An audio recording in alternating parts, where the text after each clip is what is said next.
Gimana sih caranya kita ingin dapatkan PKH itu? Nah, gimana Pak? Oke, jadi memang banyak masyarakat ya yang bertanya mungkin. Mungkin kan ya, itu nggak rawan penyelewengan itu Pak. Karena orang desa nggak punya ATM, nggak tahu caranya ke bank, nggak tahu ngambil duit ATM. Jangan-jangan ATM-nya dipegang oknum ini, gimana? Hah? Oke, Hah? jadi ini Gimana? yang perlu kita sampaikan. Nah,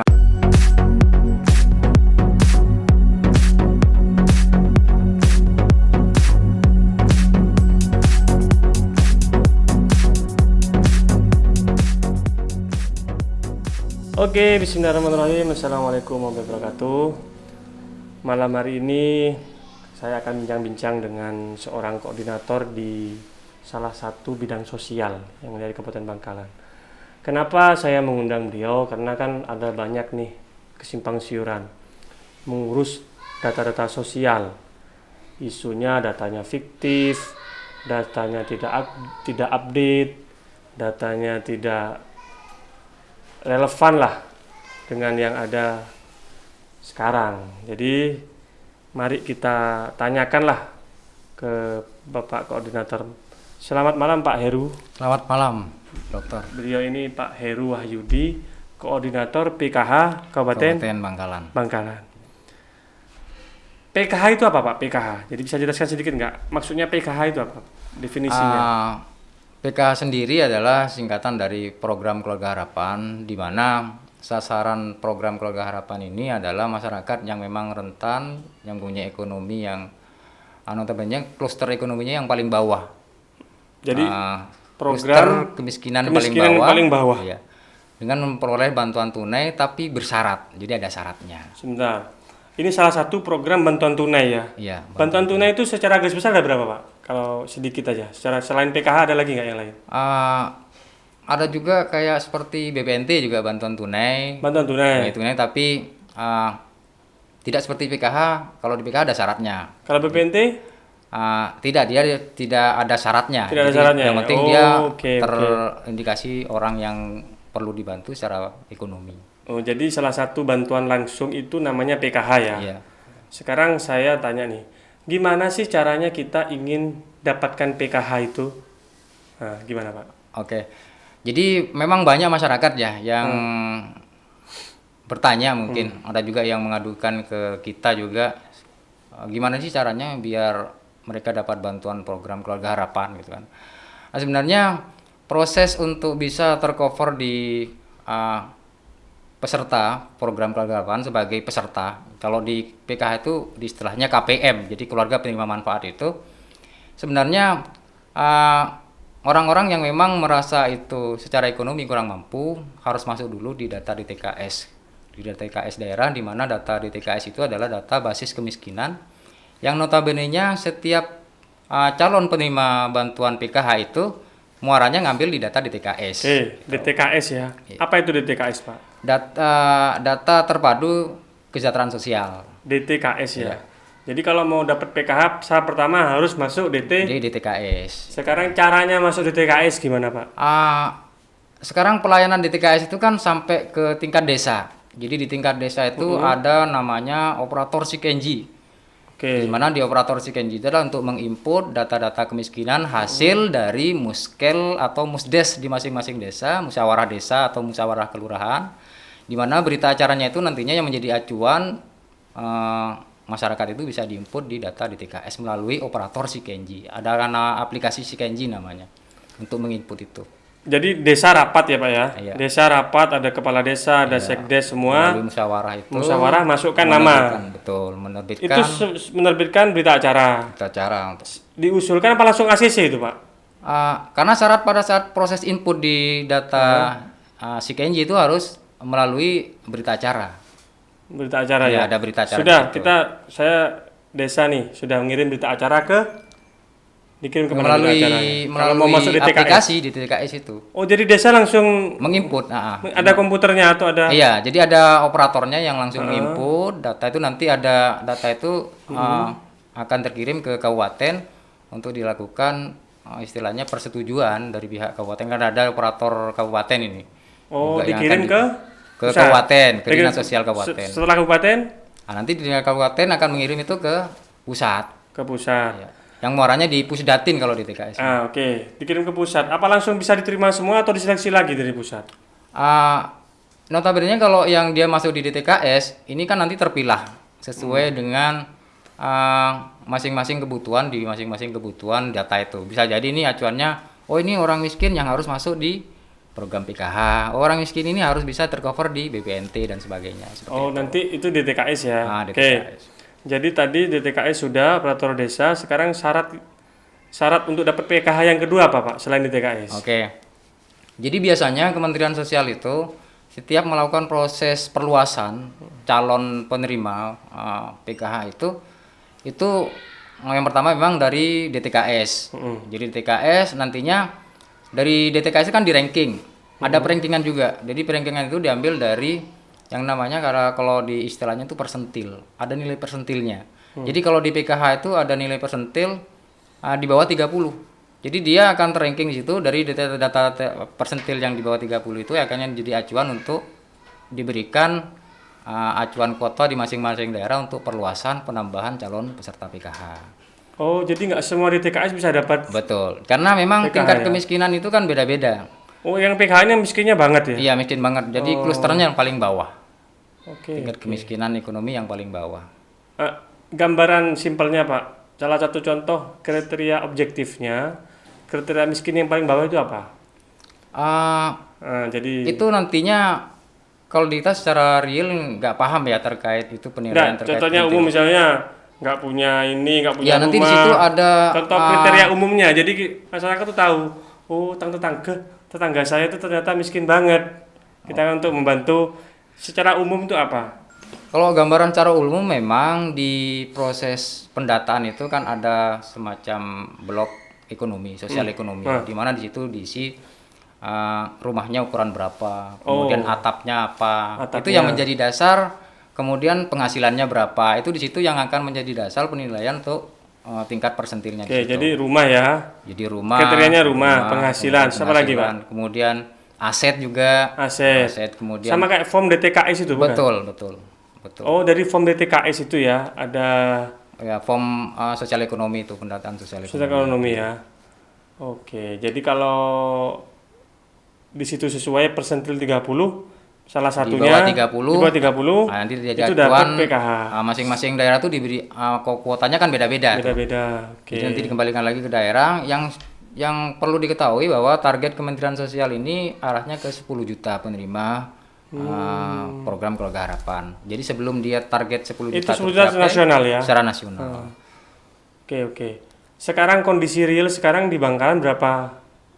Angkanya berapa Pak yang menerima PKH? Kurang lebih angkanya kalau sekarang yang istilahnya kalau di PKH itu eligible ya. Eligible itu memang yang memenuhi syarat secara kepesertaan. Syarat kepesertaan itu yang pertama adalah mereka itu punya syarat kepesertaan sesuai dengan yang ada di PKH. Apa syaratnya tadi? Syarat itu seperti harus ada komponen pendidikan, komponen kesehatan, dan komponen kesejahteraan sosial. Jadi ada 3 komponen yang harus di-cover di PKH. Ini yang saya agak penerima pendidikan ya. Ya, ke komponennya ya, pendidikan, kesehatan ya, jadi ekonomi.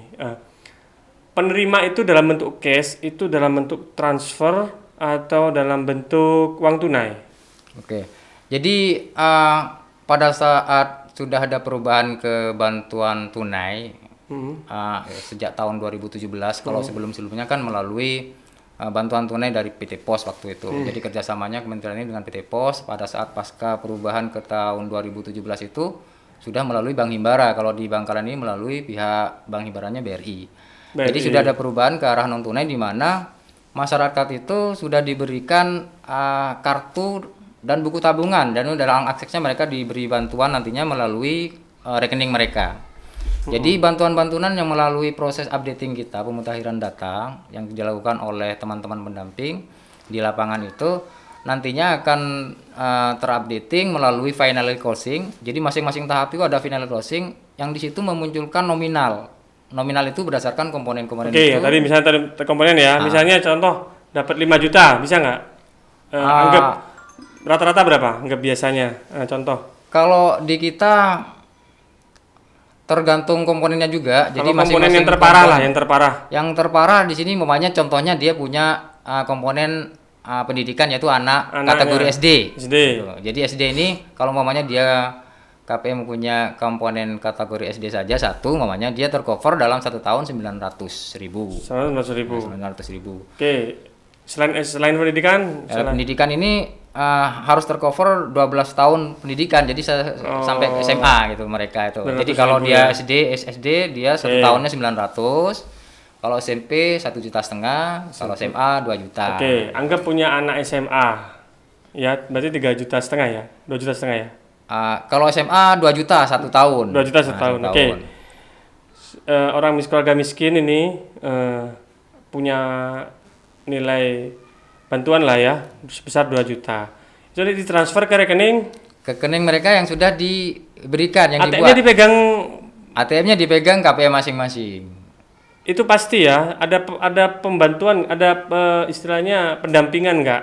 Karena orang desa nggak punya ATM, nggak tahu caranya ke bank, nggak tahu ngambil duit ATM. Jangan-jangan ATM-nya dipegang oknum ini gimana? Hah? Oke. Hah, Jadi ini gimana? yang perlu kita sampaikan ke masyarakat bahwa kita harus tahu dulu proses distribusi awal. Jadi pada saat Kementerian Sosial ini membukakan istilahnya burekol, buka rekening kolektif, yang notabene waktu proses pendistribusian awal dulu itu baik kartu maupun buku tabungan itu terkirim dari pusat, dari bank pusat semuanya. Oke. Jadi kartu Dari sama pusat buku ya. tabungan itu sudah tercetak dari Pinnya.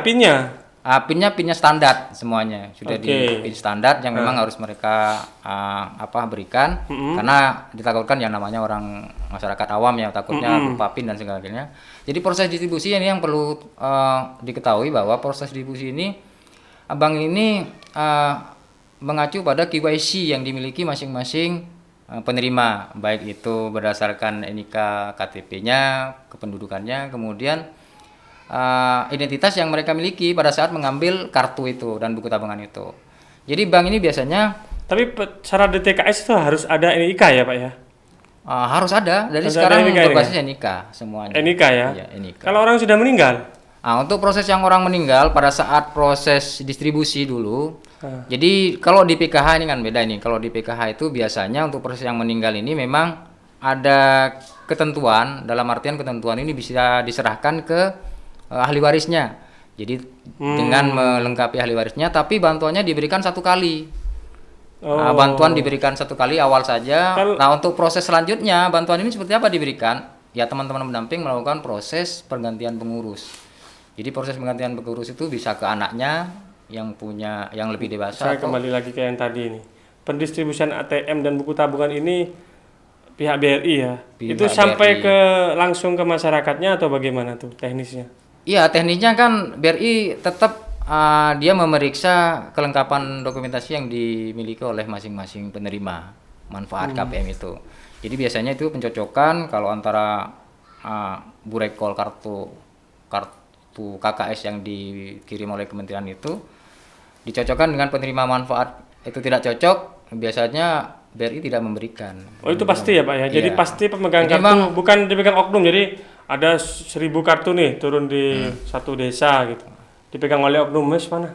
Nah, Bisa enggak kayak gitu kira-kira? sebenarnya kalau seperti itu sebenarnya bisa saja sih sebenarnya. Oh, bisa Tapi ya? yang jelas pada saat proses kita kan mengawalnya proses distribusi awal bahwa bank ini sudah mendistribusikan kartu ini ke penerima.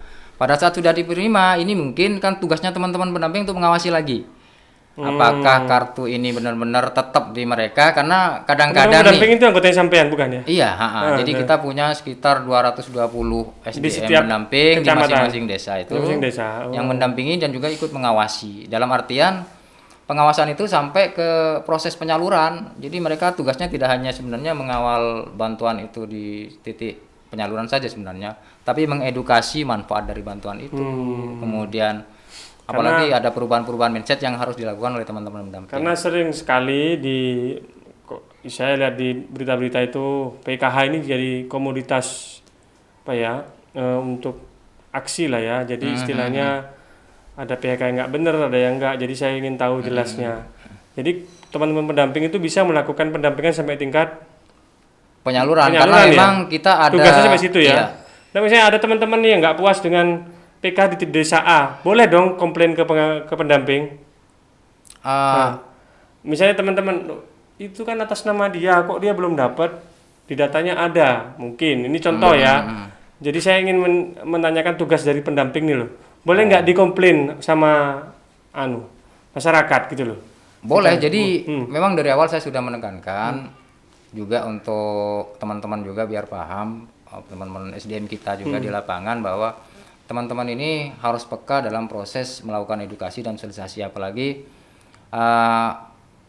permasalahan-permasalahan di lapangan yang memang notabene-nya itu teman-teman ini banyak di luar kita yang terus mengawasi. Jadi itu bisa menjadi bahan dan mitra kita sebenarnya di lapangan untuk bisa berkolaborasi untuk meningkatkan program ini lebih bagus, lebih baik. Karena bukannya tidak mungkin ada pihak-pihak atau oknum tertentu nantinya memanfaatkan situasi di mana program ini sebenarnya pada saat dirubah ke Himbara, tidak semua akses struktural bank itu tercover di masing-masing desa. Jadi bisa jadi kan akses untuk pengambilan dana ke ATM itu kan sangat jauh. Jadi memungkinkan untuk mengakomodir gitu oleh pihak-pihak tertentu.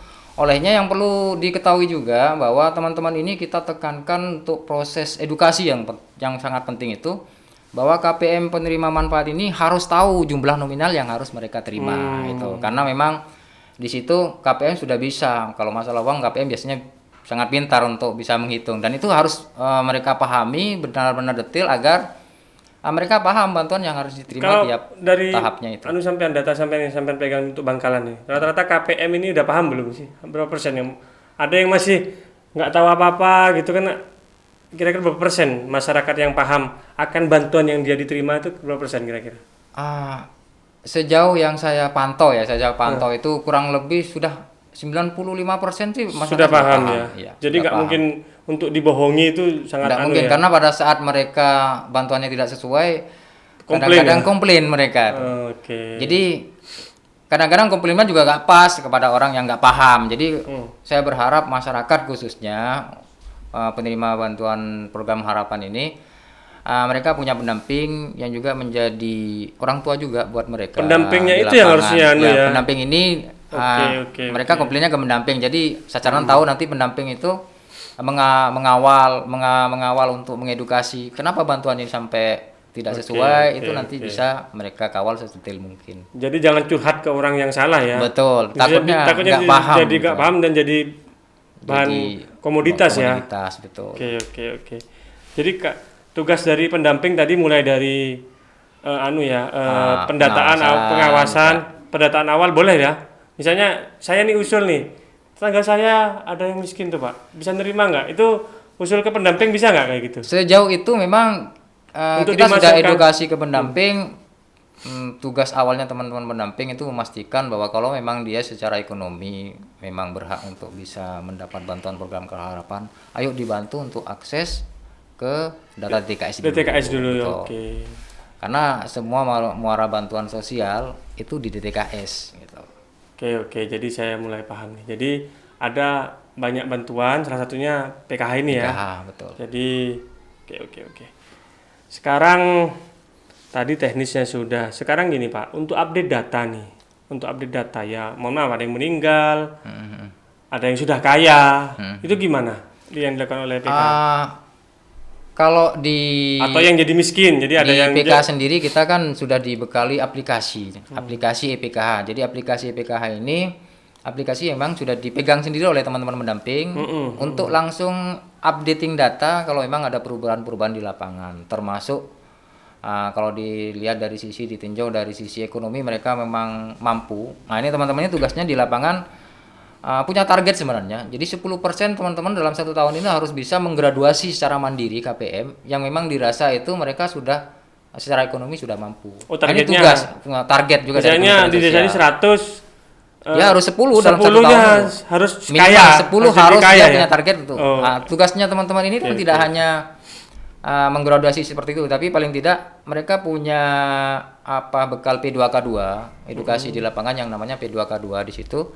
Di mana di situ adalah salah satu adalah modul ekonomi, di mana teman-teman bisa memanfaatkan di situasi pelaksanaan P2K2 itu Gimana caranya dengan bantuan PKH ini KPM bisa berusaha. Dengan bantuan itu bisa membuka usaha secara mandiri, akhirnya bisa keluar dari kesenjangan ekonomi secara kemiskinannya. Kamu untuk updating validasi ini teman-teman secara otomatis updating. Jadi termasuk untuk yang meninggal. Jadi secara otomatis ini yang meninggal ini tetap kan tidak bisa memegang rekening menjadi acuan kita penerima bantuan, harus digantikan ke pengurus di keluarga itu. Dalam artian dalam satu kakak, dalam satu keluarga itu. Bisa ke anaknya dan bisa ke orang tuanya. Oke. Jadi saya ingin gambaran jadi kesimpulannya ya. Jadi kalau mau mengusulkan orang di PKH itu bisa lewat pendamping ya.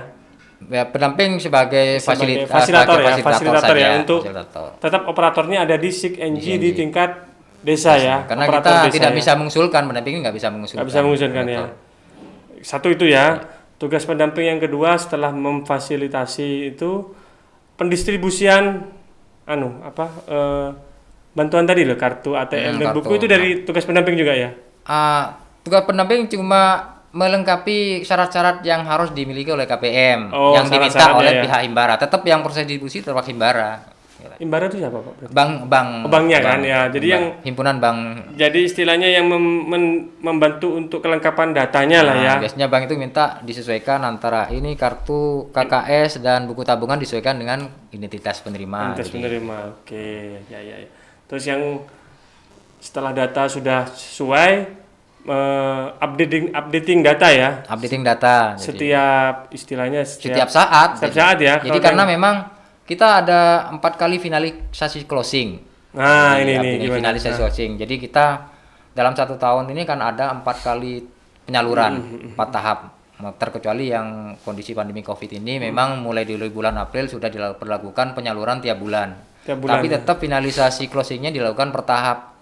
Jadi tiap tahap ini teman-teman melakukan pemutakhiran updating data terkait perubahan-perubahan yang terjadi di lapangan. Bisa jadi nih sebelumnya tidak hamil menjadi hamil, jadi itu menjadi syarat komponen juga yang ada nominal bantuan yang harus diterima mereka juga.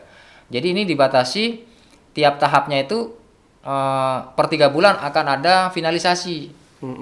Bisa jadi itu dari perubahan-perubahan itu dilakukan pergeseran dari jumlah KPM di dampingan mereka. Bisa jadi nih, ini sudah terindikasi kaya umpamanya, kan sudah banyak pendamping yang sudah melakukan perubahan-perubahan itu secara edukasi, sehingga mereka secara mandiri. Jadi kita kurang lebih sekarang sudah ada 300 KPM yang secara mandiri. Dan mandiri itu dalam artian KPM itu secara sadar ingin keluar. Saya nggak mau nerima ini, gitu ya? Iya, betul. Jadi saya sudah keluar lah dari ini. Betul. Sudah jadi, ada yang gitu ya? Alhamdulillah. Kurang lebih 300 dan mereka ada surat pernyataan secara mandiri. Oke. Jadi KPM itu. Jadi indikasi penerima PKH fiktif itu sebenarnya minimal ya Pak di sini ya? Sangat minimal kalau dibenturkan dengan aplikasi sekarang. Karena aplikasi sekarang ini kan dihadapi dengan harus dilengkapi dengan NIK pengurus. Oke. Gitu. Jadi harus ada verifikasi juga. Jadi teman-teman di lapangan ini kan tidak hanya melakukan updating. Jadi pada saat dia melakukan input data, dia dibutuhkan surat keterangan dari masing-masing sekolah. Umpamanya dia punya kategori SD. Sekolahnya di mana? Ini harus dilengkapi surat keterangan sekolah di masing-masing sekolah itu. Jadi makanya sekarang isu-isu miring terkait data fiktif itu proses entry-nya seperti apa, surat tugasnya harus dilengkapi seperti kan tidak mungkin itu gitu. Sangat sulit sekali apalagi untuk input data NIK-nya dari mana. Tidak mungkin kan kalau memang kalau ditemukan data NIK ini tidak sesuai dengan data yang ada di Dispenduk, secara otomatis itu di kementerian itu kan ada 3 subdit yang mengkoreksi. Jadi ada 3 tahapan sebelum mereka di SP2 di dekan. Dalam artian SP2 dekan ini yang menjadi acuan untuk dibayarkan bantuannya. Jadi mulai dari subdit validasi terminasi ini, hasil pemutakhiran teman-teman masuk di subdit validasi terminasi. Kemudian subdit bansos. Jadi diperiksa juga mereka sudah memenuhi syarat kepesertaan enggak, rekeningnya aktif apa enggak, kemudian NIK-nya cocok apa enggak, jadi sesuai dengan penerima itu. Kemudian yang terakhir subdit kepesertaan. Di sini menunjukkan bahwa KPM-KPM ini berhak mendapat bantuan yang akan di SP2D-kan oleh Kementerian. Oke. Jadi untuk pengepulkan dana juga agak sulit ya Pak ya. Jadi misalnya yang tadi awal saya tanyakan tadi ada 1.000 orang gitu dipegang satu orang gitu. Kalau pengepulkan itu bisa jadi mungkin ya? bisa memungkinkan. Jadi ada pihak-pihak tertentu yang jelas kita tidak menginginkan SDM kita pendamping yang melakukan itu karena ini ada mereka juga dibatasi oleh sebuah kode etik juga di SDM itu yang memang itu memungkinkan ya, itu nggak rawan penyelewengan itu Pak. Makanya saya tekankan tadi bahwa bantuan ini kan notabene-nya banyak masyarakat yang nggak paham proses untuk mendapatkan bantuan itu karena akses struktural di masing-masing wilayah itu kan sangat terbatas. Terutama untuk daerah-daerah seperti Kokok kan memang belum ada itu kantor unitnya juga ATM-nya juga nggak ada. Jadi mereka kalau mau mengambil bantuan ya ke ATM-nya ya di Tanjung Bumi. Jadi seperti itu aksesnya sangat jauh. Jadi memungkinkan untuk ada pihak-pihak tertentu yang memang mengumpulkan kartu-kartu ini untuk bisa membantu mereka untuk melakukan penyaluran. Nah, itu terkadang dimaknai oleh pihak lain sebagai penyelewengan dari teman-teman penyalurannya ya, kesalahan penyaluran ya. Nah, ini tugasnya teman-teman sebenarnya untuk melakukan pengawasan itu. Oke. Jadi makanya untuk KPM-KPM yang memang notabene-nya bantuannya tidak sesuai, itu saya berharap ya ayo diakomodir pengaduannya ke teman-teman pendamping. Jadi biar pendamping ini bisa nantinya mengarahkan dan memang terjadi itu. Jadi ada beberapa KPM-KPM yang sempat komplain ke teman-teman pendamping kenapa bantuannya kok tidak sesuai. Kenapa setelah ditelusuri ternyata bantuannya itu memang ada jasa-jasa tertentu yang diambil oleh pihak-pihak oknum ya tertentu ya. Pernah ada ancaman nggak sih para teman-teman di anunya, teman-teman pendamping ini? Kamu ya di Madura ya, corok norok bang retang urusan, bantu. Pernah gitu nggak? Sejauh ini saya belum pernah tahu. Jadi mudah-mudahan teman-teman bisa komunikasinya dengan intens. Jadi fungsi untuk edukasi juga harus dilakukan oleh teman-teman pendamping dan teman-teman masyarakat lainnya ya. Betul, pengawasan ya. Jadi memang peran serta dari masyarakat. Ada itu Pak terakhir nih, saya minta kontak siapa yang bisa dihubungi nih untuk urusan PKH kalau ada yang menanya-nanya harus kemana? Mungkin di sini sampean ada kontaknya, ada hotline-nya lah atau istilahnya nomor HP-nya sampean atau nomor HP-nya pendamping yang bisa. Boleh.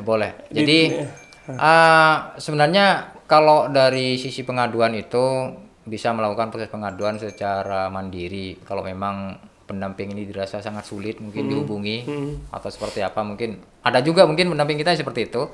Jadi bisa saja untuk masyarakat baru juga kan boleh dong. Boleh. Jadi menghubungi kemana nih? Saya ada tetangga miskin nih, saya harus kemana nih sekarang? Boleh juga ke nomor saya juga boleh gitu kan. Boleh, atau ke pendampingnya karena kalau pendampingnya ini kan banyak. Jadi masing-masing desa ada. Jadi nanti untuk nomor kontaknya mungkin kita nggak tahu dia komplainnya dari mana. Tapi kalau jadi langsung ke pendamping bisa ya. Pendamping. Jadi sepertinya masyarakat banyak tahu kok udah. Sudah tahu ya. Pendamping PKH biasanya tuh mereka langsung ke mereka untuk hal-hal seperti itu. Oke. Jadi itu saya kira cukup ya Pak ya. Iya. Itu informasi. Mungkin ada tambahan jangan mau memberikan informasi bisa di sini. Oke, harapan kami juga dari kita sekarang ini kan proses melakukan perbenahan juga. Perbenahan ini tidak hanya dalam bentuk program kita tapi terkait data juga karena di kita ini kita juga mengakui bahwa ada data inclusive error dan exclusive error di mana inclusive error ini sebenarnya data yang harusnya itu kaya tapi masih dapat bantuan gitu dan juga ada yang exclusive error di mana sebenarnya orang ini layak untuk dapat bantuan tapi belum tercover. Olehnya ini kita butuh peran serta semuanya, pihak-pihak semuanya, tidak hanya tokoh masyarakat juga tokoh pemuda, bahkan pihak-pihak lain juga yang bisa menjadi mitra kita, berkolaborasi dengan teman-teman pendamping di lapangan untuk terus ikut mengawasi, membantu agar masyarakat yang notabene-nya memang layak untuk bisa mendapat akses bantuan program ini bisa tercover dan bisa terbantu. Mumpung kita target 10 juta di Kementerian Sosial ini terus digalakkan dan terus diwacanakan untuk bisa mencakup aspek masyarakat yang paling bawah. Oke. Terima kasih Pak Heru atas informasinya. Semoga channel saya ini bisa memberikan informasi dan bermanfaat ya. Amin, amin. Untuk teman-teman yang di bawah yang ingin mengurus PKH. Semoga lancar dan semoga tidak ada kendala. Terima kasih. Wabillahi taufiq wal hidayah. Wassalamualaikum warahmatullahi wabarakatuh. Tetap di Farhat Show.